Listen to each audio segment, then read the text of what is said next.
And to help us look forward to what's coming up soon, we're joined by Eddie Hearn. Eddie, thanks very much indeed for coming in. Always nice to have your thoughts. Let's start with Tony Bellew. He looked fit before the fight. He sounded confident, but it was an 8th round stoppage. What was your assessment of his performance? I thought it was a brilliant fight. You know, it was a pleasure to witness, to even be there and see it. The absolute elite of the game. You know, an undisputed cruiserweight world championship contest, and the champion Oleksandr Usyk, who has won everything as an amateur and a professional, and you got to see why. You know, after 3 rounds, I think Tony had won the first 3 rounds. I think everybody felt that, and we were sitting there thinking, he can't, can he? And just slowly, as the fight went on, he got caught by a big shot, I think, at the end of the 5th or 6th round. Just wobbled him at the bell, and the pressure, the mental pressure that Usyk was putting on, not just with his ability, but with his feet as well, and the sharpness.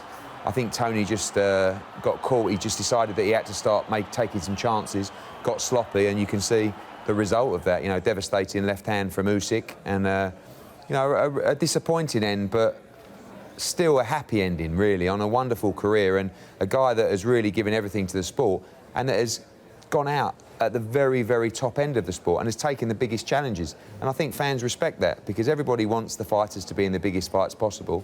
And he was one of those guys who says, no, I'll fight him, I'll take that challenge, when perhaps he didn't even need to. Yeah, it was a devastating blow from Usyk. But what about Bellew's post-fight interview? We saw him there. He was extremely gracious in defeat, saying that Usyk was one of the greatest fighters that he'd ever fought. But how was he after that? He got that huge blow, and in the interview, he didn't look... Yeah, I think, to be honest with you, I do think he was slightly concussed. And as always, the doctors will look at the fighter before they take part in any interview. We made sure of that. I put him down on his stool, and the doctor spoke to him. He cleared him. He looked into his eyes. He gave him some small tests. To be honest with you, there was no way Tony wasn't giving an interview after that fight, especially being his last fight. And he said to the doctor, please get out of my way, I'm absolutely fine, etc. But you know, probably in hindsight, we should have finished the interview a little bit sooner. But he was very keen to speak to the people in the arena who had come out and supported him, and to also give credit and respect to Oleksandr Usyk, who is a great champion. Well, he was emotional as always, Bellew. I suppose it's all good for Matchroom, because Bellew steps out, Usyk steps in, and he's already made his intentions to step up to heavyweight clear. He joked on Saturday night that all he needed was a bigger plate of pasta for his dinner. Yeah. But what are the challenges for him from cruiserweight to step up to heavyweight? Well, I think, you know, like I said, it's bittersweet for us, because obviously we represent both guys. But when I signed Usyk, I told him, look, Tony is a very close friend of mine, and you know, I'll be screaming for him on the night. Now the future is clearer. One of the reasons that Usyk signed with Matchroom is to try and get that shot eventually against Anthony Joshua. He's already the undisputed cruiserweight world champion. Now it looks like he'll move to heavyweight. I don't think he'll fight again until probably April, May.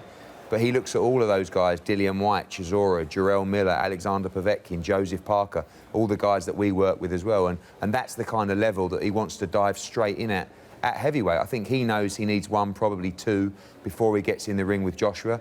We'll see what happens with the Wilder fight. If the Wilder fight doesn't happen, I wouldn't rule out an Usyk fight in late 2019, but certainly someone who has very quickly ruled the cruiserweight division, just 16 fights.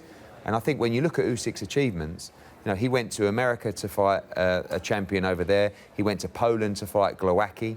He went to Germany to fight Marco Huck. He went to Latvia in Bradis' backyard to win the WBC title. He went to Russia to win the WBA title off Gassiev, and then he went to Britain to fight Tony Bellew. He's had all these fights on the road and consistently beat the very, very top-level performers. So he has no fear, and he's going to be a real threat to the heavyweight division. I think he'll be looking to move quite quickly when he steps up. Yeah, it'll be certainly exciting to follow his progress. You touched on it there in terms of AJ. Can you give us any update on the potential opponent for April the 13th? No, I mean, we know it's April 13th. We know it's Wembley. We have had a few conversations with the Wilder camp.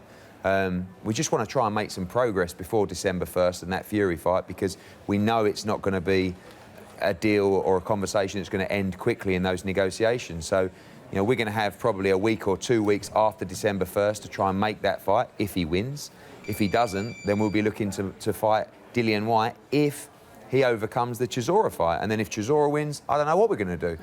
So we'll have to see. But that's certainly December 22nd and December 1st, 2 very important fights in the heavyweight division that could determine Anthony's next opponent. Well, it's interesting that you mentioned the Whyte-Chisora fight, because we need to ask you about that. What's happening with Dereck? He came in last month with his new manager, David Haye. So is he still under your control? Yeah, we still work. I'm pleased David's involved because actually we almost hit a point in the negotiations where I'm trying to deal with Dereck Chisora and Dillian Whyte, and that's not the easiest place to be in the middle of. And David understands the game. He knew this is the fight. You know, this is the fight the British public want. This is the fight that makes them both the most amount of money. They'd be ridiculous if they passed up this opportunity. So David helped in the process. But what I can't quite get my head around is that David Haye is walking around with a War Chisora hat on. I mean, this is a guy who has ruled the cruiserweight and heavyweight divisions and has now turned into, you know, like a super fan for Dereck Chisora. So they're an unlikely duo, but an interesting duo, and definitely it's a situation where David Haye is going to get Chisora in a great place physically and mentally in this fight. You already see Chisora feeling like a bit of a superstar now, you know, and I think that's going to give him a lift going into the fight. As far as I'm concerned, all the pressure on that fight is on Dillian Whyte. Ultimately, he could have a unified heavyweight world championship fight on the line with Anthony Joshua in April, but he's chosen to take the risk against Chisora. Many wouldn't. Many would have just waited to see if the AJ fight comes up. But we know Dillian Whyte loves to fight. You know, he's been on a great run, Lucas Brown, Joseph Parker, Chisora before that, and now Chisora again.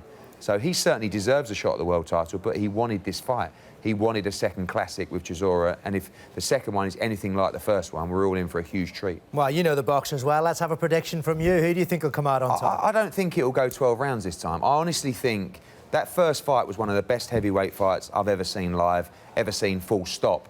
And that's a view shared by many. I think the second fight is just going to be the 13th round. I think they're going to go at it from the very first bell, and I think we're going to get another classic on December 22nd.